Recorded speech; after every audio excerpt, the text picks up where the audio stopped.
Em Gênesis 1:3, quem que disse? E Deus disse? E Deus disse? Deus disse: haja luz. Só que o sol foi criado no quarto dia. Que luz é essa? Que luz é essa? Princípio básico da igreja, e a igreja não sabe.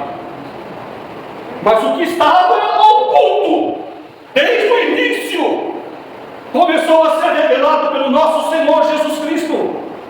2 Coríntios, capítulo 4.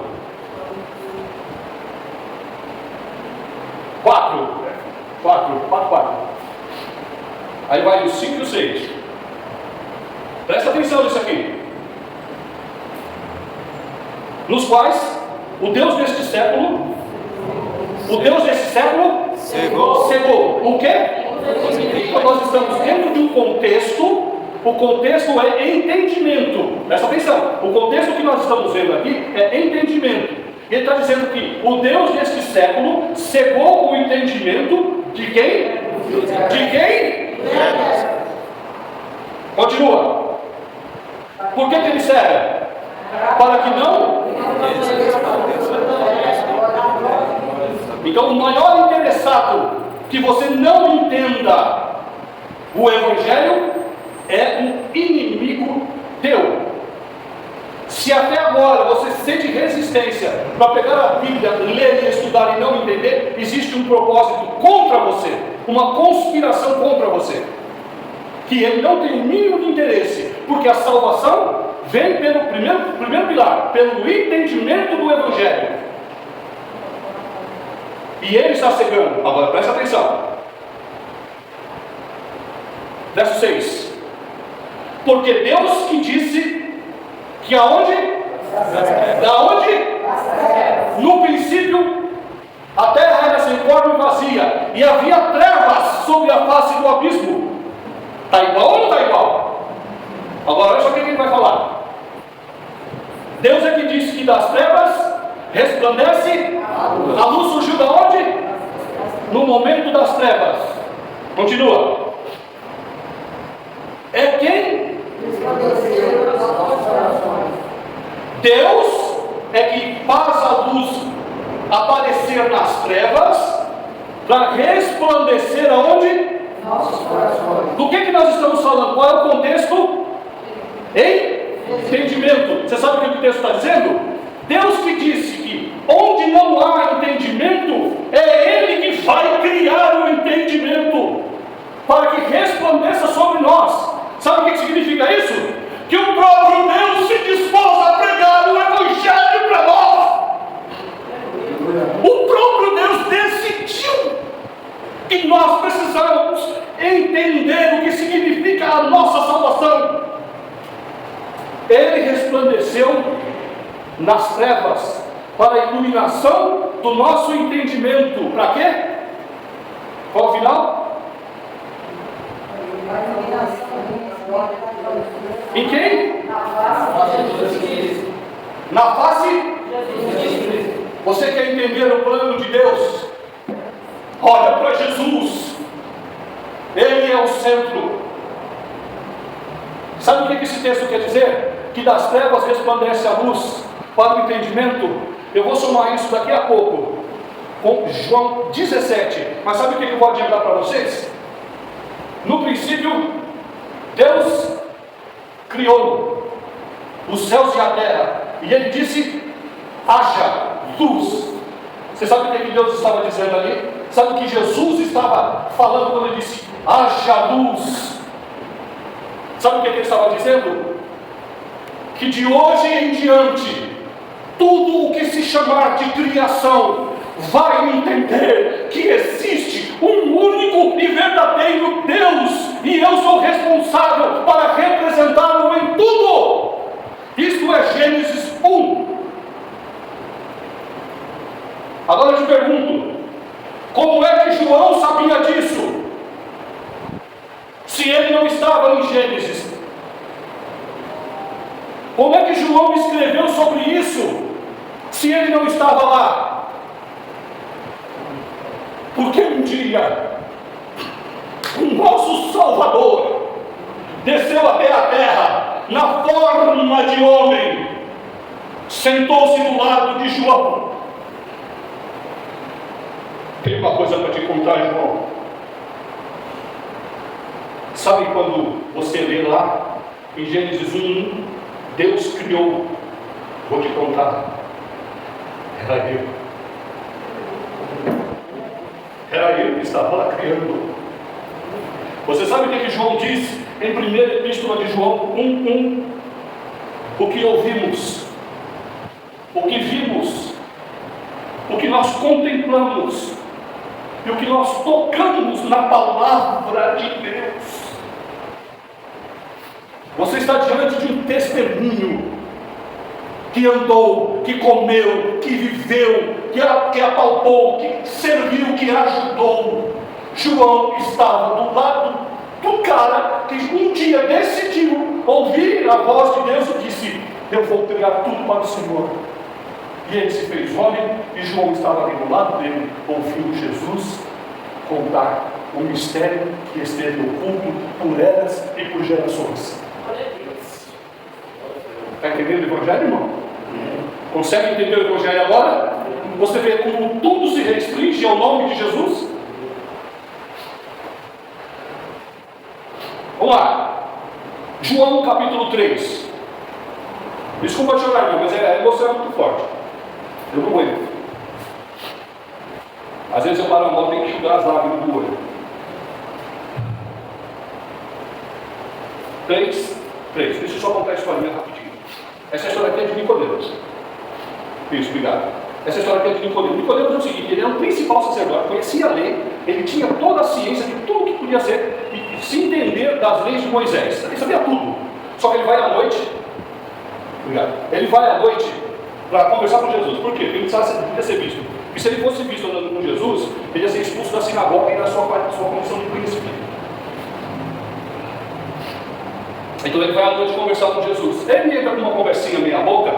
Aí Jesus já para ele na conversa e diz assim, ó, verso 3. Jesus respondeu e disse: na verdade te digo, que aquele que não nascer de novo, né? Todo mundo usa esse texto aqui, sabe para dizer o quê? Olha, se você morrer sem Jesus, você vai ter salvação. Não é isso que está falando. Esse texto aqui está falando o seguinte: que quem não nascer de novo não consegue ver o reino. Sabe o que isso quer dizer? Ver o reino é perceber o reino se movendo entre nós. Era isso que Jesus estava fazendo. Jesus estava implantando um reino na terra. E ele disse: Nicodemos, se você não nascer de novo, ou seja, se você não conseguir entender o Evangelho como precisa ser entendido, e não como a maneira que você interpreta a lei, você não vai conseguir enxergar quem eu sou. Porque ele chamou Jesus de profeta, ou mestre, se Deus não for com ele. Ele não via o reino. É assim que acontece muitos de nós. Está na igreja, vem para a igreja, mas não vê o reino. O que falta para você? O que falta para essa pessoa? Está no texto. Nascer? Eu sabia que você sabia. Só precisava de uma ajudinha. Então diz: se não nascer de novo, não percebe o reino. Perceber o reino é uma característica de quem já é do reino. Por exemplo, eu sou do SAMU. Se eu ver alguém fazendo algum procedimento na rua, mesmo sem o uniforme do SAMU, eu vou saber. Por quê? Porque eu também pertenço a esse mundo. Deu para entender? Quando você entra numa conversa de quem é de Uber, você nem precisa falar que ele é motorista de Uber. Pela conversa você já percebe. Por quê? Porque você também dirige Uber. Deu para entender? Quem não nasce de novo não consegue entender nem ver o reino. Vou piorar. Agora olha o que ele diz. Disse então Nicodemos: como pode um homem nascer de novo sendo velho?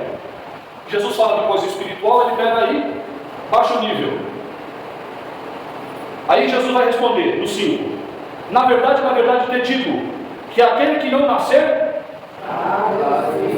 e o que acontece?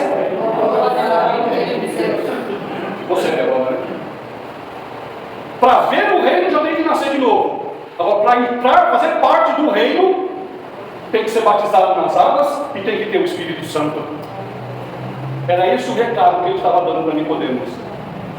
Se você não vê o reino, você não pertence a ele. Se você não for lá e batizar-se no batismo de João Batista, você não entra no reino.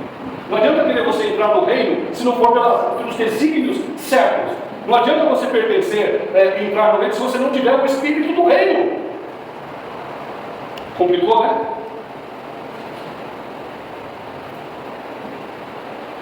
João 3,14. Agora nós vamos explicar o que é nascer de novo.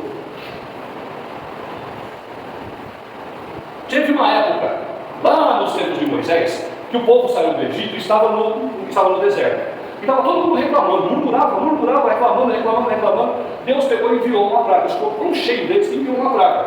A praga das serpentes. As serpentes picavam o povo no deserto e eles morriam. O povo viu que isso era sério, se arrependeu e falou: Moisés, dá um jeito.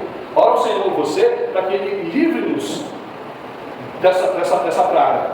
Aí Moisés orou, o que Deus mandou fazer? Vocês pegam uma haste, faz uma serpente de metal enrolada, inclusive você vê isso na medicina. Né? Isso é uma figuração dizendo: olha, da mesma maneira que vocês creem no Evangelho, creem na ciência. É mais ou menos isso que ele quer dizer. Então você tem uma haste de metal e uma serpente enrolada. E disse para Moisés: e há de ser que todo aquele que for picado pela serpente, ao olhar para a serpente de metal, ele não morrerá. Isso aconteceu. Agora vamos ver. E como Moisés levantou a serpente no deserto, assim importa que o Filho do Homem seja levantado, para que todo aquele que nele crê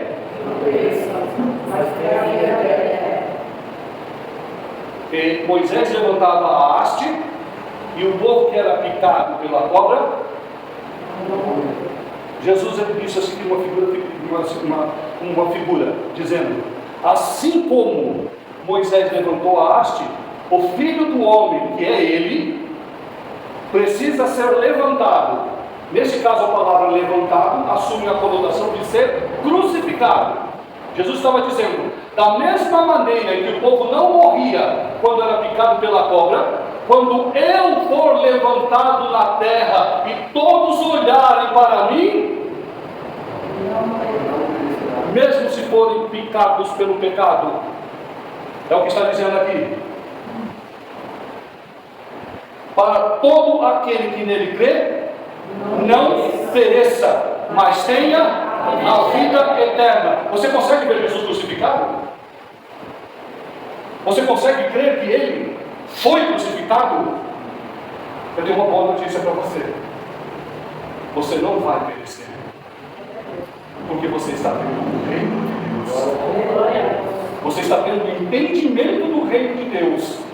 Você está tendo um encontro com o Senhor Jesus. Você vai passar a ter uma mudança de comportamento. E você vai estar cheio do Espírito Santo até o final dessa aula. Conseguiu entender? Verso 18. Aí ele reforça: quem crê em Jesus, quem crê em Jesus, quem crê em Jesus,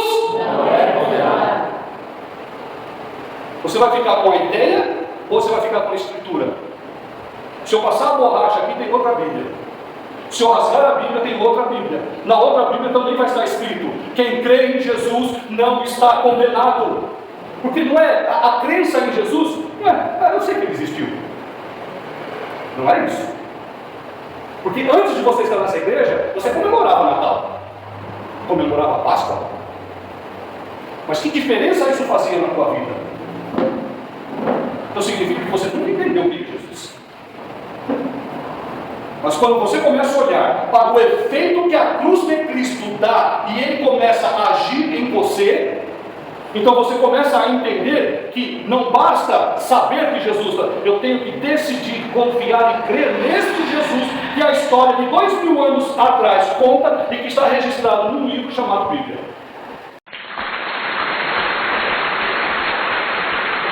Na história, quem vai fundo é você.